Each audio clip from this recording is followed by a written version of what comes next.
Boa noite, começa mais um Jogo Jogado, os bastidores da política e das principais informações de campus e região em discussão aqui na Folha da Manhã. Comigo, mais uma vez, o diretor de redação da Folha, Aloysio Abreu Barbosa, e o editor de política, Aldir Salles. Antes de entrar no campo político, a gente vai falar, acho que a principal notícia desse fim de semana, que foi aí a questão das cheias que atingiram a região norte e noroeste fluminense e também o Espírito Santo e Minas Gerais, sobretudo esses dois estados com um número bem maior de mortos e desalojados.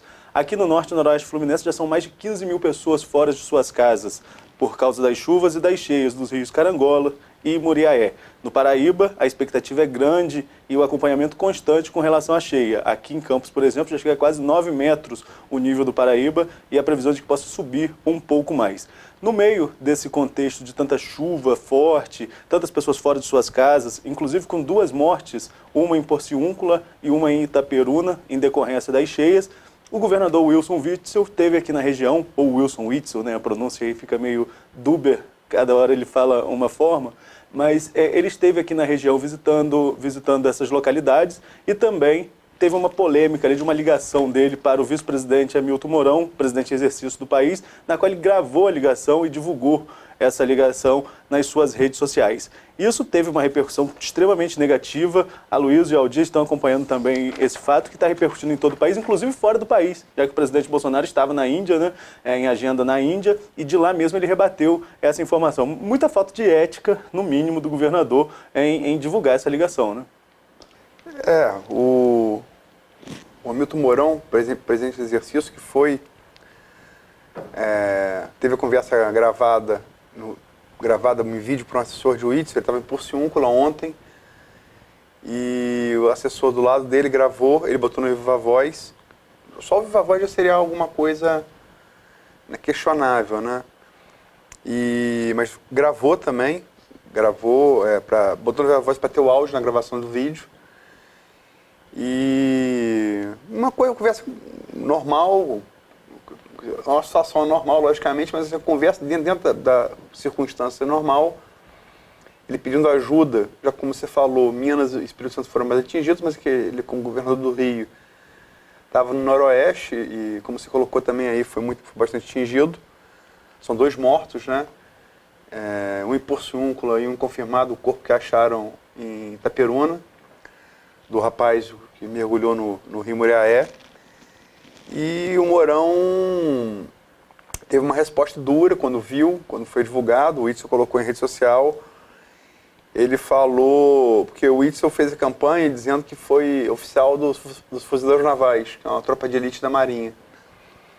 E o Mourão, que é um general da reserva do Exército, falou, ele diz que ele serviu nos Fuzileiros Navais, então quando saiu de lá ele esqueceu o que é honra e moral, né? Ficou bastante chateado, visivelmente chateado. O Mourão é mais comedido do que o presidente. O presidente, surpreendentemente, Bolsonaro, parecia Fernando Henrique Cardoso. Parecia um estadista. Só falou que não gosta, com um tom brando, que não gostaria que fizesse isso com ele, né? Enfim, o Witzel tem esse histórico, né? Estava vendo o Globo News hoje, o Arthur Dapiev, jornalista, falando, revelou a fonte por óbvio, um coronel do BOPE, que é fonte dele. Esse coronel se queixou da maneira como o Witzel se portou naquele episódio da ponte em Niterói, comemorando descendo do helicóptero, comemorando a morte do cidadão ali que fazia outros de reféns e tal, foi alvejado pelo BOPE, e que aquilo tirou a atenção ao êxito da ação, né? Mas enfim, você tem um precedente do Witzel de desgaste com o governo federal a partir do momento que ele se coloca como candidato a presidente da República em 2022, antecipando muito o pleito de 2022 e causando um desgaste desnecessário para o estado do Rio de Janeiro. A Luiz estava falando do ministro que teve no Espírito Santo, teve em Minas Gerais também, e não teve no Rio de Janeiro ainda. Por que será? Eu não sei, mas a partir desse momento do desgaste entre o governador e a presidência da República, me faz crer que o governo federal, às vezes, pode não destinar todos os recursos possíveis, ou até a fala do Mourão mostrou o contrário. Apesar de todo o desgaste, o Mourão se colocou à disposição de ajudar o Estado do Rio de Janeiro, sim. Mas esse tipo de atitude acaba atrapalhando o Estado do Rio de Janeiro. E até semana passada saiu uma nota na coluna do Anselmo Góes falando que ele teria desistido, ou estava pensando em desistir dessa candidatura em 2022 para poder concorrer à reeleição no Rio de Janeiro. Quer dizer, eu acho que o pensamento político nesse momento tem que ficar em último lugar. No momento que você tem 2 mortes confirmadas, tantas pessoas fora dos seus lares, com tendência hoje no momento de diminuição dos rios, mas você tem questão de saúde pública, você tem mais chuvas aí pela frente. Então, é um momento que se deve colocar a política de lado e se olhar para as pessoas que estão precisando, né? E na verdade, não foi o que o Witzel colocou naquele momento, que a prioridade dele foi gravar o vídeo e não ajudar as pessoas naquele instante. Agora, o governador ele vem num cenário, ele foi eleito em 2018 num cenário de não político, né? O Witzel era o juiz. Nós entrevistamos o Witzel algumas vezes, a primeira como candidato 1% ainda, na pré-campanha, acho que em junho, em julho, depois 2 vezes como candidato. E na nossa entrevista ele mandou um abraço a Bolsonaro, se lembra dessa resposta? Inclusive com massivo apoio aqui no interior. Sim, sim. Ele perdeu na capital, na maioria, e teve vitória só em um município, eu acho que ele perdeu no interior do estado. Sim, foi uma campanha, no final, sobretudo, foi brilhante. Mas ele declarava esse apoio de Bolsonaro, que ele tinha esse apoio de Bolsonaro. Uma vez presidente, ele começa a se dissipar disso, né? Ele vai deixando de lado essa questão. E essa guerra de ego entre Bolsonaro e o Witzel, só quem sai prejudicado, na maioria das vezes, quem sai prejudicado é o povo fluminense, né? Isso aí foi o que o Aldir colocou.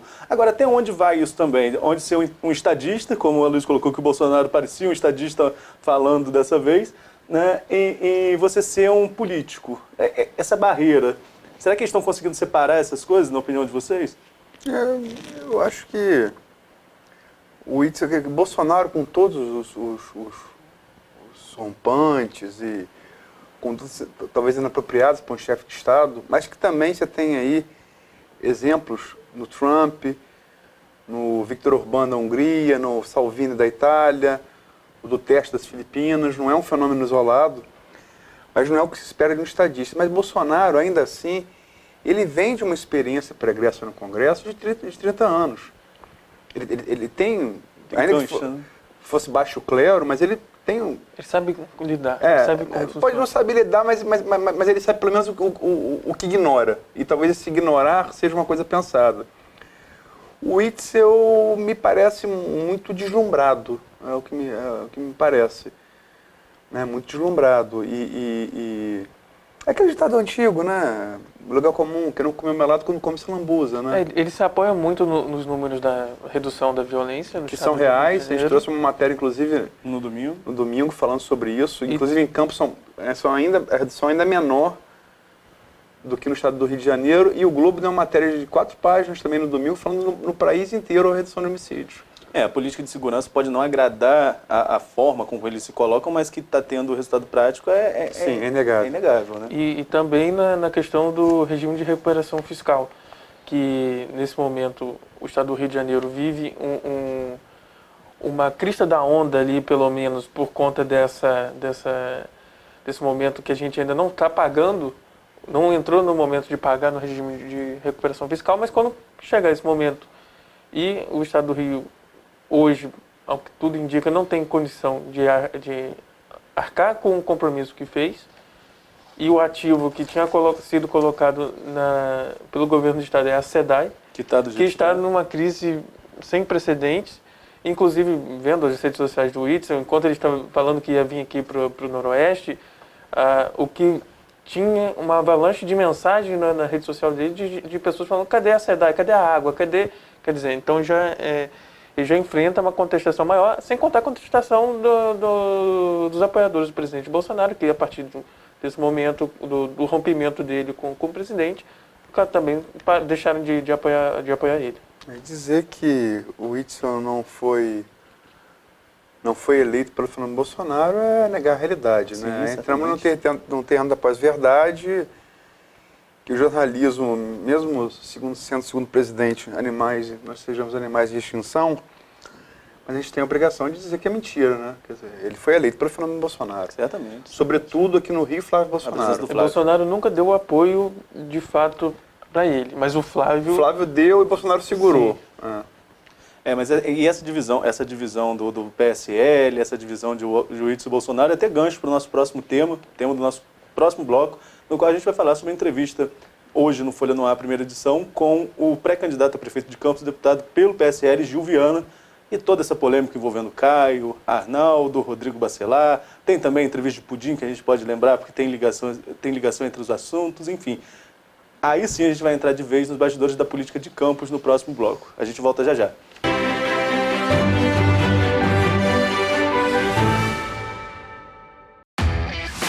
Toca música, notícia, informação.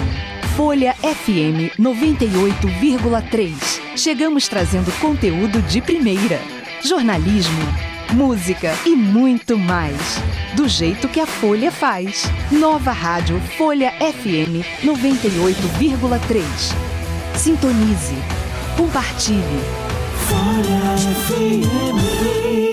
A rádio que toca você.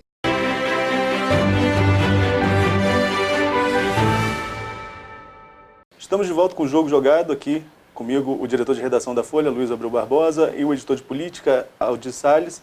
Vamos agora falar sobre a entrevista de hoje do pré-candidato a prefeito de Campos e deputado estadual Gil Viana, ele que esteve no Folha no Ar, primeira edição, ele pré-candidato pelo PSL à prefeitura de Campos.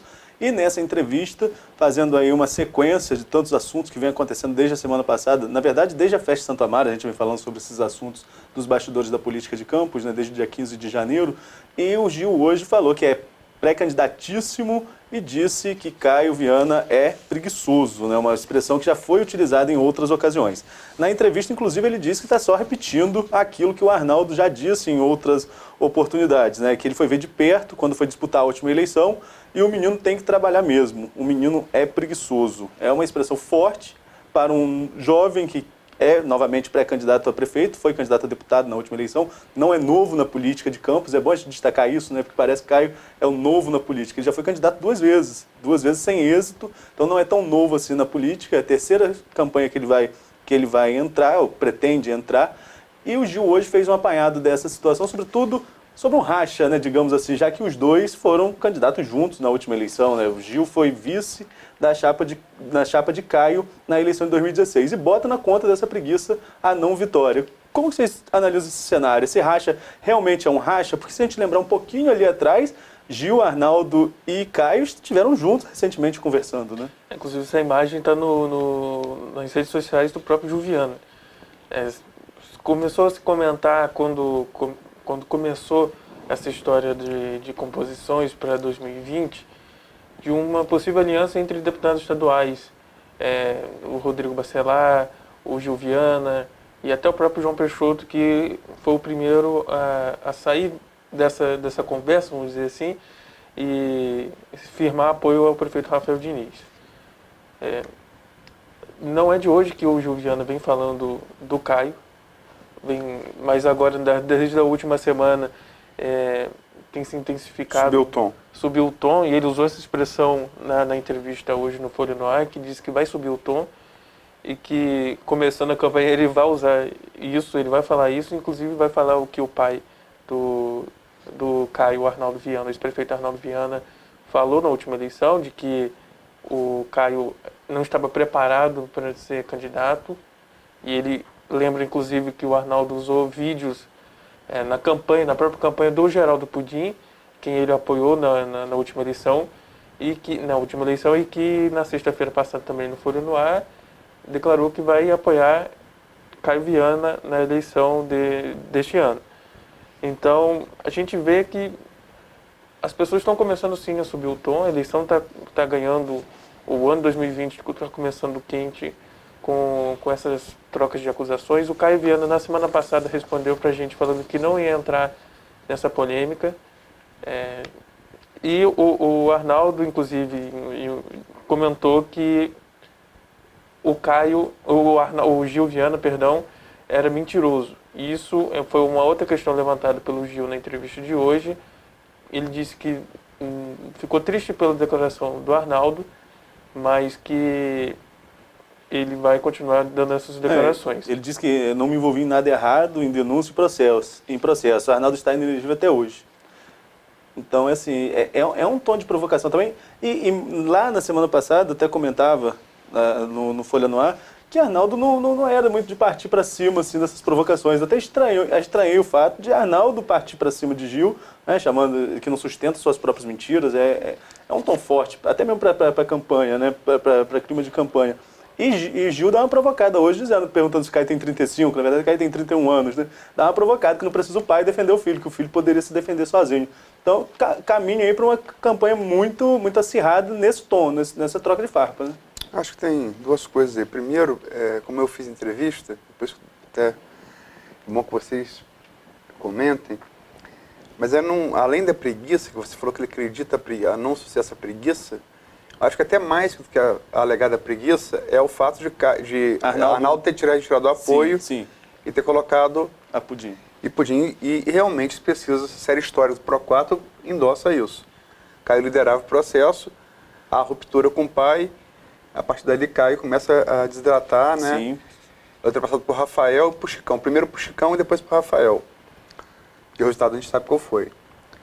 E o segundo ponto é muito claro. A gente falou aqui sobre esse ponto aqui no último programa. Você não precisa ser nenhum grande analista político para saber que Caio aposta na baixa rejeição. Né? A baixa rejeição, ele não leva ninguém ao segundo turno. Mas como tudo indica que essa vai ser uma eleição de 2 turnos, quem chegar lá com a menor rejeição, no segundo turno, a menor rejeição ele alonga seu teto de crescimento e aí passa a ser plebiscitário, então você pode crescer mais. Então quem chega no segundo turno com menor rejeição tem mais chances de ganhar.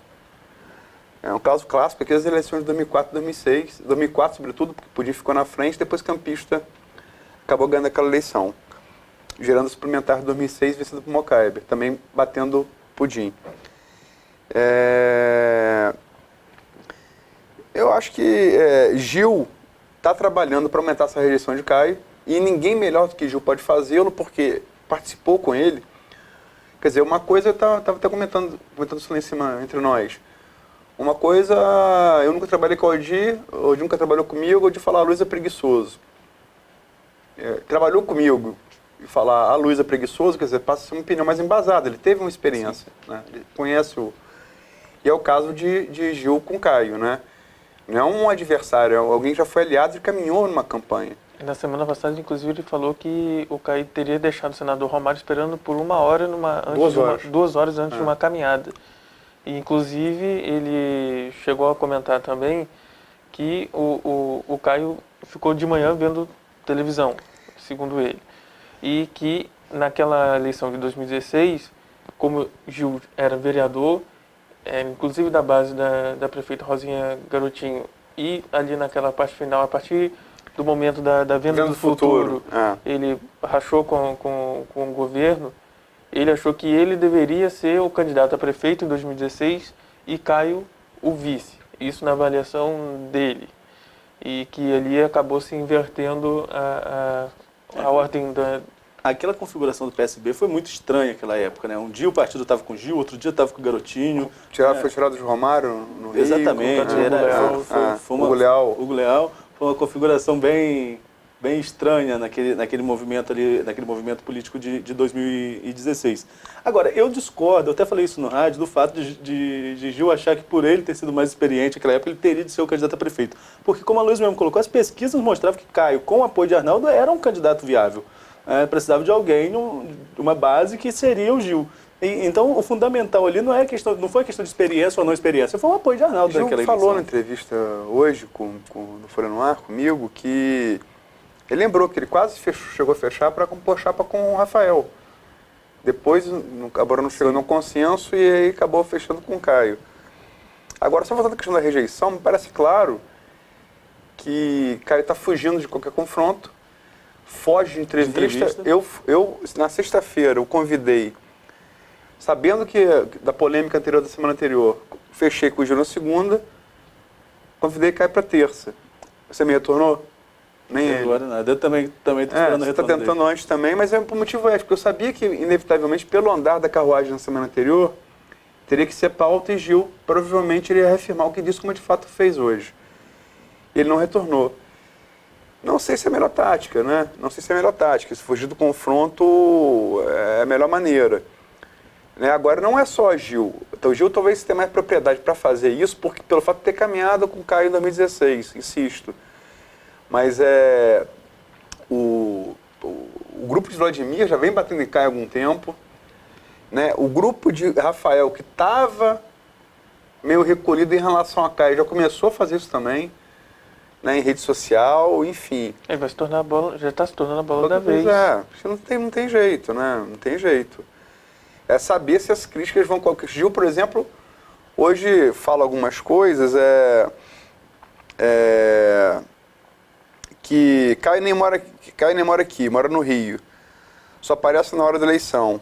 Pudim disse que encontrou com o Caio muitas vezes em Campos. É até interessante, um ponto interessante da entrevista de Pudim na sexta-feira. Que isso não é verdade, que Caio não fica em Campos, ele encontrou muitas vezes. Pudim teve muita sorte, talvez, né? Porque os outros políticos todos dizem o contrário. Né? Eu não sei, realmente Caio a tendência dele é habitar em Campos só no período eleitoral, no período entre eleição ele não é encontrado aqui. Né? Mas Agora, enfim. sobre a candidatura ainda do Gil, ele que foi eleito pelo PSL, na onda também do Bolsonaro, como a gente falou do Witzel, só que ele preferiu caminhar aqui no estado do Rio de Janeiro com o Witzel, né? Nessa queda de braço entre o Witzel e o Bolsonaro, ele preferiu caminhar com o Witzel. Então, na eleição desse ano, confirmando a candidatura dele, ele não vai contar com o apoio do presidente, mas vai ter o Estado ao seu lado. Ele falou sobre Ou isso. isso que ele espera, porque o Estado Mérida, também tem Mérida é pré-candidato pelo pré-candidato.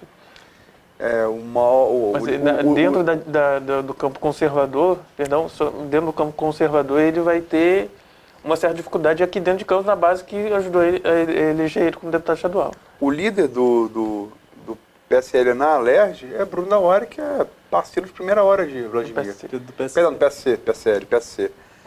Que é parceiro de primeira hora de Vladimir. E ele falou também sobre esses grupos de direita, né, que tem campos, que são muito ativos em rede social. Falou desses grupos, citou um deles, que eu não vou repetir o nome, porque para mim é mais facção política que grupo. Mas ele falou, Gil tem uma expressão, foi PM há muito tempo, tem umas expressões bem populares, que é muita conversa fiada, a expressão que ele usou, desses grupos. Falou também dos 10% de remanejamento do orçamento, que causou o atraso da aprovação do orçamento. 10% que o G8 queria e acabou, o movimento de Vladimir com Fred, acabou chegando a 20%, diminuindo os 30% que o Rafael teve nos 3 primeiros anos, que já eram inferiores aos 50% que o Rosinha teve nos seus 8 anos de governo. Falou que isso para ele é engessar o governo no último ano e que se o povo elegeu o Rafael como gestor, é dele a responsabilidade. Se houver o TCE no julgamento no ano seguinte com a Câmara que tem que ver isso. No que em tese eu concordo com ele. Chamou de engessar. Ele usou a expressão mais branda que o Vladimir. O Vladimir falou em extorsão da Câmara. Ele usou a expressão engessamento. E, enfim, ele falou também do governo Rosinha. Ele elogiou o primeiro governo Rosinha, falou que foi um bom governo, que o segundo foi ruim. E falou que o principal problema de Campos é a saúde, que eu concordo com ele também. Que é uma prefeitura à parte, né? Falou da atuação de Ábido na saúde, que foi colega dele na Câmara de Vereadores. Mas queria aproveitar o finalzinho do programa, a placa ele está passando, dizendo que ele já passou. Eu sei que o programa aqui é sobre política, enfim, mas o nome do programa é Jogo Jogado. Eu acho que tem assuntos que excedem o campo de jogo. Né? Morreu começamos abrindo falando de várias tragédias próximas, mas é uma tragédia que se tornou universal no mundo inteiro, tá? Tem muita gente sentida. Morreu no domingo de manhã, no horário local, em Los Angeles, o gênio do basquete, Kobe Bryant, com a filha, Gianna, de 13 anos, que estava seguindo a carreira os passos do pai. A gente não sabe, né? Mas estava começando Pra quem tem idade, vou estar falando que quem tem idade de vocês, foi o maior jogador de basquete que a geração de vocês pode ver. Eu dei uma sorte um pouco maior que eu vi Michael Jordan e Magic Johnson, mas do tempo de você... Onde Michael Jordan foi Pelé, ele foi Maradona ou Messi. Ele está nesse nível, assim. Né? Enfim, lamentar, foi uma coisa que me achou sentido. Eu estava hoje vindo aqui para o jornal, conversando com o Francisco, gosto muito de futebol, estava tentando fazer essa tipo de analogia para ele entender a dimensão do Kobe Bryant. E já falando com ele, eu gosto muito de conversar com o Francisco, como camarada, vocês conhecem, eu acho muito sábio, aprendo muito com ele. E aí passou ali no cruzamento da Formosa com o Beira Valão, um rapaz negro com a camisa... Ele usou 2 camisas na carreira dele, né? 5 vezes campeão da NBA, bicampeão olímpico. E ele, no Lakers ele sempre vestiu a camisa do Lakers e usou 2 números, o 8 e depois o 24. E, inclusive o Neymar fez o gol no domingo, pelo Paris Saint-Germain de pênalti, fez, né, com a mão o 24. Ele gostava muito de futebol também, cresceu na Itália, o pai dele jogava na Itália, o pai de Kobe Bryant. E eu passei por esse rapaz, ele camisa 24. Aí eu falei, gostei de camisa, ele falou, tamo junto e tal. Então foi uma coisa legal, uma perda. Eu sei que aqui não é para falar de esporte, mas eu acho que isso excede esporte. Independente de expressão humana, foi um dos maiores gênios que eu vi na minha vida. Lamento. Todo mundo lamenta, né? A perda, como eu falei, eu não acompanho tanto basquete, mas é uma perda que transcende também a prática esportiva, é a figura, né? Ele é filho, mais 7 pessoas. Justamente, né? Realmente foi a trágica notícia do domingo no cenário mundial. Esse foi o nosso Jogo Jogado de hoje. A gente volta na quinta-feira com mais informações sobre os bastidores da política de campus. Não só da política, né? Porque a gente acaba entrelaçando em outros assuntos até chegar à política de campus. Mais uma vez a gente vai estar alternando aqui os comentaristas, trazendo outros assuntos também da nossa região e espraiando. Vamos sair um pouquinho de campus, que foi, como eu falei, a gente está acompanhando pela rede social, tem muita gente pedindo que a gente saia um pouquinho de campus, comece a falar dessas políticas que são sempre quentes. São João da Barra, São Francisco, Quissamã, outros municípios aqui da nossa região. Na quinta-feira a gente volta sempre a partir das 7 horas nas redes sociais da Folha. São João da Barra você tem que deixar de ser âncora e tem que vir para cá, né? Botar outro âncora aí. Verdade.